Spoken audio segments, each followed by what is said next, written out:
سب چونک کر اندھیری سڑک کی طرف متوجہ ہوئے۔ یہ تو ہم آگے آ گئے ہیں، بہرام ادھر ادھر دیکھتا ہوا بولا۔ یہ جنگل تو مجھے انجانا سا لگ رہا ہے، تو ہم کس طرف کو نکل آئے ہیں؟ یار میں تو سیدھا آ رہا ہوں، لیفٹ سائڈ فوجی چوکی آتی تو لیفٹ ٹرن لیتا نا۔ بہرام گہری سوچ میں بولا، گاڑی واپس موڑ لو، اس وقت یوں آگے جانا مناسب نہیں ہے۔ یہاں سڑک بہت ہی کٹی پھٹی اور تنگ تھی۔ میں نے مہارت سے گاڑی موڑ لی۔ ابھی گاڑی پوری طرح مڑی بھی نہ تھی کہ دھم سے آگے دو بندر کودے۔ بہرام اور مومن کی دبی دبی سی چیخیں نکلیں۔ عمران زور زور سے ہنسنے لگا۔ میں نے ذرا غصے سے کہا، عمران شیشہ اوپر چڑھاؤ، یہ بندر خطرناک بھی ہو سکتے ہیں۔ شکر ہے کہ عمران نے میری بات مان لی۔ میں نے گاڑی ویسی ہی کھڑے رکھی۔ 3-4 منٹ بندر آنکھوں میں آنکھیں ڈالے ہمیں گھورتے رہے۔ پھر نیچے کسی کھائی سے مزید بندروں کی چیخو پکار پر دونوں بندر متوجہ ہوئے، اور جیسے ہی انہوں نے کھائی کی طرف 2-4 قدم بڑھائے، میں نے تیزی سے گاڑی آگے نکال لی۔ گاڑی میں ایک سناٹا تھا اور میرے دل کی اونچی دھڑکن گویا میرے کانوں میں بج رہی تھی۔ تھوڑی دیر بعد بہرام بولا، وہ دیکھو سامنے وہ کھوکھا جہاں چائے پی تھی، ادھر سے گاڑی موڑ کر بالکل آہستہ آہستہ چلاؤ، میں موڑ پر نظر رکھتا ہوں۔ کھوکھا بند ہو چکا تھا۔ میں نے سپیڈ آہستہ کرتے ہوئے گاڑی موڑی تو میرے پاؤں جیسے ایکسیلیٹر پر جم کر رہ گئے۔ کیا ہوا، چلتے کیوں نہیں؟ میں نے ادھر ایک سیکنڈ کو یہاں وہ کتے بیٹھے دیکھے تھے، اس سیمنٹ کے چبوترے پر اب تو نہیں ہے۔ مومن ایک دم سے بولا، میں نے بھی دیکھے تھے یار بہرام، آج کی رات بہت گڑبڑ ہے، اللہ کرے ہم خیریت سے گھر واپس پہنچ جائیں۔ مومن کی روحانسی آواز آئی۔ نیچے پان کی دکان، اوپر گوری کا مکان۔ عمران ایسی بھاری آواز میں گا رہا تھا جیسے نشے میں ہو۔ میں نے عمران کی طرف گھور کر دیکھا تو بولا، نہیں پسند؟ یہ گانا تمہیں نہیں پسند؟ چلو کوئی اور گانا گا لیتے ہیں۔ بہرام بولا، یار تم لوگ پریشان نہ ہو، کوئی کتے وتے نہیں تھے، تم لوگوں کو وہم ہوا ہوگا، تم چلو سیدھا، سپیڈ آہستہ رکھو، بیریئر قریب ہی ہوگا۔ اس دوران میں بادل اتنے نیچے اتر آئے کہ دائیں بائیں کے سارے منظر ان میں اوجھل ہوتے جا رہے تھے۔ میں چپ چاپ گاڑی چلانے لگا۔ تقریباً 3:45 بج رہے تھے۔ میں جوں آگے جا رہا تھا دھند بالکل اندھا کرنے لگی۔ میں نے مجبوراً گاڑی سائڈ پہ لگائی، ہیزرڈ لائٹس آن کی اور پلٹ کر بہرام کو دیکھنے لگا۔ ہم پھر بہت آگے آ گئے ہیں۔ یہ جو آرمی سگنلز کا لال بورڈ تھا نا، پہلے بھی ہم اس کو گزار کر آگے گئے تھے۔ مومن بولا، سامان کو دفع کرو، اسلام آباد نکلو یار، مری آئے ہیں کہ کسی ڈیزرٹ میں بھٹک گئے ہیں، ایسے کون سے پیچیدہ راستے ہیں یہاں؟ تم آ جاؤ ڈرائیونگ سیٹ پر، مجھے تو بھٹکانے کا شوق ہو رہا ہے نا تم لوگوں کو۔ میں خاصا غصے میں بولا، کیا ہو گیا ہے یار، تم دونوں کیوں الجھ رہے ہو؟ ابھی راستہ مل جائے گا، تھوڑی دھند چھٹ جائے۔ خلاف توقع عمران بالکل نارمل لہجے میں بولا۔ ہم کافی دیر سڑک کنارے کھڑے رہے۔ اس دوران کسی ایک گاڑی نے ہمیں کراس نہ کیا۔ کچھ دیر کے بعد بادل چھٹے اور منظر کچھ واضح ہوا۔ میں بورڈ پڑھتا پڑھتا بالکل آہستہ آہستہ گاڑی چلاتا بالآخر مین ہائی وے تک پہنچ گیا۔ اللہ جانتا ہے کہ کیسے سب کی جان میں جان آئی۔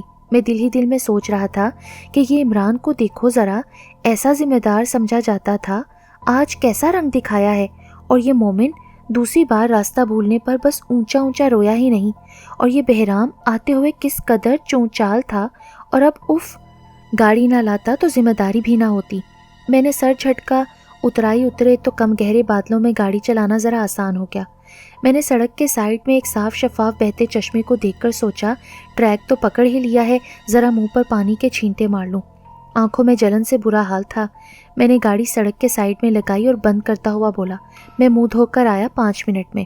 چشمہ جو سڑک کے قریب لگ رہا تھا کافی اوکھی اترائی پہ تھا۔ یہاں پر بادل بہت کم ہونے سے ہلکی ہلکی بارش پھیلی ہوئی تھی۔ میں پتھروں پر کودتا پھلانگتا نیچے اترا اور ٹھنڈے پانی کے چھینٹے منہ پر مارے۔ یخ برف پانی سے جلتی آنکھوں کو کچھ سکون ملا اور ذرا میرے ہوش بحال ہوئے، ورنہ تو گھوپ اندھیری سڑک پر گاڑی چلاتے میرا بھرکس نکل گیا تھا۔ مجھے گاڑی کا دروازہ بند ہونے کی آواز آئی۔ میں نے پلٹ کر دیکھا، وہ تینوں بھی اتر کر ادھر ہی آ رہے تھے۔ گاڑی لاک کر دی؟ ہاں، بہرام نے نیچے آ کر مجھے چابی پکڑا دی۔ ہم چاروں کچھ دیر چشمے پر رکے اور جب اچھی طرح فریش ہو کر اوپر آئے تو سڑک پر ایک چھوٹے سے کھوکے والا کھوکا کھول رہا تھا۔ بہرام نے پوچھا، چائے مل جائے گی؟ کیوں نہیں صاحب، منہ اندھیرے آئے کس لیے ہیں؟ بس چائے پلا دو پھر نکلیں۔ لاہور واپسی ہے؟ نہیں اسلام آباد جانا ہے۔ اچھا، کھوکے والا حیرت سے بولا، دراصل اتنی صبح سویرے عام طور پر لوگ پنجاب نکلتے ہیں، ان کا سفر لمبا ہوتا ہے نا جی، ساتھ ساتھ کچھ کھانے کو ملے گا؟ انڈے ابال دیتا ہوں آپ کے لیے۔ یار بہرام، اب قورمے کا آرڈر نہ دے دینا، بس چائے پی کر نکلتے ہیں، میں انگلی میں چابی گھماتا ہوا بولا۔ سب ہنسنے لگے اور پھر اچانک ہی میری انگلی میں گھومتی چابی تیزی سے گھومنے لگی۔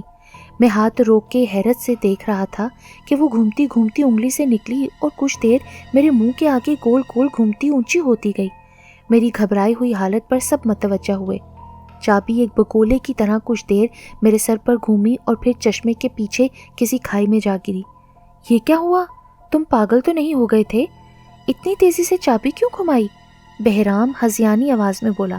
ارے میں نے کب اتنی زور سے گھمائی؟ وہ تو خود اتنی تیزی سے گھوم رہی تھی۔ سب خاموش ہو کر مجھے گھورنے لگے۔ تھوڑی دیر بعد وہ تینوں آگے پیچھے چلتے چشمے تک گئے اور موبائل کی روشنیاں ڈال ڈال کر چابی ڈھونڈنے لگے۔ میں بھاری دل سے ایک پتھر پر بیٹھ گیا۔ تھوڑی دیر بعد تینوں وہ ناکام اوپر آ گئے۔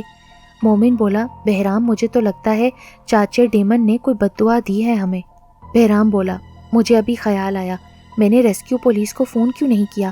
میں کال کرتا ہوں، وہ کچھ کر سکے تو ٹھیک، ورنہ ابو کو کال کرتا ہوں، ادھر سے تو نکلیں۔ بہرام نے فون ملایا۔ ہمیں حیرت اس بات پر ہوئی کہ کال فوراً ہی مل گئی اور ریسکیو اسکواڈ 10 منٹ میں پہنچ بھی گئی۔ بہرام اپنا اور ہم سب کا تعارف کرواتے ہوئے بولا، میں کرنل زکا کا بیٹا ہوں، یہ ان کے آئی ڈی کارڈ کی کاپی۔ آج رات ادھر اپنے گھر آئے تھے، کچھ دیر پہلے چائے پینے آئے تو گاڑی کی چابی نیچے گر گئی، آپ اگر کوئی ہیلپ کر سکیں۔ ریسکیو اسکواڈ والے بڑی ٹارچ لے کر نیچے چشمے پر گئے، سب نے بہت ڈھونڈا پر چابی نہیں ملی، لیکن یہ ضرور ہوا کہ ان لوگوں کے خصوصی تعاون کے باعث بہرام مین مری اسٹاپ جا کر گاڑی کی ڈپلیکیٹ چابی بنوا کر لے آیا۔ اللہ اللہ کر کے جب ہم اسلام آباد پہنچے تو یہ فیصلہ ہوا کہ پہلے مومن کو ڈراپ کر دیں گے، پھر میں اور بہرام عمران کو اس کے گھر چھوڑیں، کیونکہ اس کی حالت ایسی نہیں تھی کہ ہم اسے باہر کسی جگہ چھوڑ کر نکل جاتے۔ بہرام کو اور مجھے زیادہ ٹینشن نہیں تھی، ہم دونوں گھر والوں سے مسلسل رابطے میں تھے۔ میں نے امی کو بتا دیا تھا کہ میں 2 دوستوں کو ڈراپ کر کے گھر آؤں گا۔ عمران کے گھر صرف آنٹی تھیں، وہ باہر آئیں اور عمران کو جس طرح گاڑی سے اترتے دیکھا تو فوراً پوچھا، تمہاری طبیعت تو ٹھیک ہے نا عمران؟ بہرام دھیمی سی آواز میں بولا، آج صبح سے کچھ بہکی بہکی باتیں کر رہا ہے آنٹی۔ عمران نے پلٹ کر بہرام کو اور مجھے آنکھیں دکھائیں تو ذرا تسلی ہوئی کہ کچھ نارمل ہے۔ میں شام کو تھکا ہارا گھر پہنچا اور دل ہی دل میں شکر کے کلمے پڑے۔ سر درد سے پھٹ رہا تھا اور آنکھیں سرخ تھیں۔ کچھ دیر بعد میں نے امی کو A to Z سب کچھ صاف صاف بتا دیا، اس یقین کے ساتھ کہ امی عام عورتوں کی طرح نہ تو بحث کرتی ہیں اور نہ فوری ڈانٹ پھٹکار۔ میری بات کے دوران وہ فکر مندی سے مجھے دیکھتی رہیں، پھر بولی، ابھی کچھ کھا کر تم سونے چلے جاؤ، جب سو کر اٹھو گے تو تفصیلاً بات کریں گے۔ اگلی صبح امی نے بتایا کہ وہ رات کمرے میں آئیں تو میں تیز بخار میں تھا اور سوتے میں بار بار ڈر کر جاگتا، یہی کہتا رہا کہ کتوں کو باہر نکال دیں، یہ بار بار اندر آ کر بھونکتے ہیں۔ امی نے بتایا کہ وہ اور باجی رات بھر سرہانے بیٹھی رہیں اور مجھے دم کرتی رہیں۔ میں اگلے 2-3 روز بھی بخار میں پھنکتا رہا، مجھے سوتے میں یہی لگتا تھا کہ میں جاگ رہا ہوں۔ 3-4 روز بعد کہیں جا کر میری حالت نارمل ہوئی تو پتہ چلا کہ عمران بھی گھر آ کر بہت بیمار ہو گیا تھا، اس کے سارے جسم میں شدید درد رہا، اتنا کہ وہ کئی راتیں سو نہ سکا۔ کچھ دن بعد ہم سب اکٹھے ہوئے تو مری کی رات کی خواری یاد کر کے سب اپنے کانوں کو ہاتھ لگاتے ہوئے خوب ہنسے۔ میں اس روز شام کو گھر آیا تو گھر پر کچھ مہمان بیٹھے تھے۔ امی نے مسٹر اینڈ مسز کرنل شجاعت کے نام سے ان کا تعارف کروایا، ان کی بیٹی باجی کی دوست تھیں۔ وہ لوگ پہلے بھی آتے ہوں گے پر میری ملاقات نہ تھی۔ اس وقت آنٹی امی کو بتانے لگی کہ کرنل شجاعت مری میں ایک گھر دیکھنے میں انٹرسٹڈ تھے تو ہم اسی سلسلے میں مری گئے ہوئے تھے، واپسی میں سوچا آپ کی طرف ہوتے جائیں۔ یہ تو آپ نے بہت اچھا کیا، اس دور میں مصروفیات ہی کچھ ایسی ہیں کہ وقت نکالنا مشکل ہو جاتا ہے۔ انکل کہنے لگے، ایک کوٹھی بہت ہی اچھی داموں فروخت ہو رہی ہے، یہ کوٹھی مال روڈ سے زیادہ دور نہ ہونے کے باوجود بہت پرسکون لوکیشن میں ہے، کوئی شور شرابہ نہیں، پہاڑوں کے بیچ میں سڑک ہے اور آخر سے ذرا پہلے D87 یعنی D87 ہے، ویری ویل کیپٹ۔ تو پھر بات بنی کوئی؟ امی نے پوچھا۔ بھابھی کوٹھی تو بہت خوبصورت اور آرام دہ ہے، پر مسئلہ یہ ہے کہ اس کے ساتھ والی کوٹھی ہانٹڈ مشہور ہے۔ ایکچولی وہ کوٹھی کرنل زکا کے پاس ہے، وہ میری ہی یونٹ کے تھے۔ پہلے وہ کوٹھی ان کے سسر حیدر قریشی کے پاس تھی، کہتے ہیں قریشی صاحب کی زندگی تک تو کوئی قابل ذکر بات نہیں ہوئی۔ پھر ذرا رکتے ہوئے بولے، میں تو ان چیزوں پر بلیو نہیں کرتا، پر سننا تو پڑتا ہے، خاص طور پر جب عمر بھر تنکا تنکا جوڑ کر گھر خریدنا ہو۔ تو لوگ کہتے ہیں کہ قریشی صاحب اور ان کی بیگم کینیڈا بیٹے کے پاس شفٹ ہو گئے، تو یہ کوٹھی بہت عرصہ خالی رہی۔ بعد ازاں ان دونوں کے یکے بعد دیگرے انتقال کے بعد دیگر جائیداد کے ساتھ یہ کوٹھی کرنل زکا کی بیگم کے حصے میں آئی، پر یہ برسوں خالی ہی رہی۔ کوئی ایک چوکیدار وہاں رہتا ہے جس کی حرکات و سکنات کافی پراسرار ہیں۔ کبھی کبھی آدھی رات کو پہاڑیوں پر کھڑا عورتوں سے باتیں کرتا دکھائی دیتا ہے، کبھی کسی رات وہاں اس قدر کتے بھونکتے ہیں کہ ارد گرد کے رہنے والوں کا سونا محال ہو جاتا ہے۔ میں نے امی کی طرف دیکھا تو امی میری طرف دیکھ رہی تھی۔ انکل ہنستے ہوئے بولے، چوکیدار رات کو عورتوں سے باتیں کرے یا آدمیوں سے، ہمیں کیا سروکار، لیکن کتوں کے بھونکنے والی بات نے پریشان کر دیا ہے۔ ہل اسٹیشن پر بھی سکون نہ ملا تو جانے کا کیا فائدہ؟ لوگ بتا رہے تھے کہ جن روحوں یا بدروحوں کے وہاں ڈیرے ہیں وہ آؤٹ سائڈرز کو پسند نہیں کرتے۔ کچھ لوگ تو صاف صاف کہتے ہیں کہ وہاں کا چوکیدار پوزیسڈ ہے، جنات یا بدروحوں میں رہ کر خود بھی جن ہی بن گیا ہے۔ پھر وہ مجھ سے مخاطب ہو کر کہنے لگا، بیٹے میرا نام تو شجاعت ہے، اس کا مطلب ہے بہادر۔ میں تو گھر لینے کو تیار ہوں، پر نیند کا کیا ہوگا؟ اس بات پر سب ہنسنے لگے۔ آنٹی بولی، شجاعت آپ ڈیلر کو صاف منع کر دیں، اس نے تو ہمیں کوٹھی کے ہانٹڈ ہونے کا بھی نہیں بتایا تھا۔ امی، آنٹی اور انکل تو نہ جانے کیا کیا باتیں کر رہے تھے، اور مجھے بیٹھے بیٹھے چاچا ڈیمن کی آنکھیں یاد آتی رہیں، اور میں سوچتا رہا کہ بہرام نے مری کے نام پر خوامخواہ کی پھنے خانی دکھائی۔ اگر اس روز عمران کو کچھ ہو جاتا، اگر ریسکیو اسکواڈ کے تعاون سے گاڑی کی چابی نہ بنتی تو۔ خیر انکل آنٹی کچھ دیر اور بیٹھے پھر چلے گئے۔ ہم نے اللہ حافظ کے بعد گیٹ بند کیا تو امی بہت سنجیدگی سے بولیں، شکر کرو اللہ نے تم سب دوستوں کی حفاظت فرمائی، یہ زندگی کے سبق ہوتے ہیں۔ میرا دل تو شرمساری میں ڈوب گیا۔ ہم کس ڈھٹائی سے جھوٹ بول کر گئے تھے کہ گاڑی بہرام کا ڈرائیور لے کر جائے گا۔ اگر واقعی اس دن ہمارے ساتھ کچھ ہو جاتا تو ہمارے ساتھ تو کوئی بڑا بھی نہ تھا۔ If, D88۔ تاریک رات میں چمکیلی آنکھوں اور چمکیلی سیاہ کھال والے 8 کتے نظروں کے سامنے آ گئے۔ میں اپنے کمرے میں آ کر بیٹھا اور سوچنے لگا، شکر ہے 8 کتے تھے، اگر 88 ہوتے تو۔